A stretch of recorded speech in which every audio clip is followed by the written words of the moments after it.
यानी वो लोग जो अल्लाह से मोहब्बत करने वाले हैं, अल्लाह उनसे मोहब्बत करने वाला है। उनकी बुनियादी अलामात क्या हैं? पहली अलामत, वो मोमिनों के लिए नरम होंगे। तो ऐसी जमात या ऐसा फर्द जो अल्लाह से मोहब्बत करता हो और अल्लाह उससे मोहब्बत करता हो, उसकी पहली अलामत क्या है कि वो मोमिनीन के लिए नरम होगा। अइज़्ज़तिन अलल काफिरीन, और काफिरों के लिए सख्त होंगे। ये दूसरी अलामत है। युजाहिदून फी सबीलिल्लाह, अल्लाह के रास्ते में जिहाद करने वाले होंगे।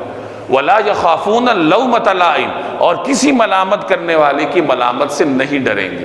तो ये चार किस्म की अलामात हैं।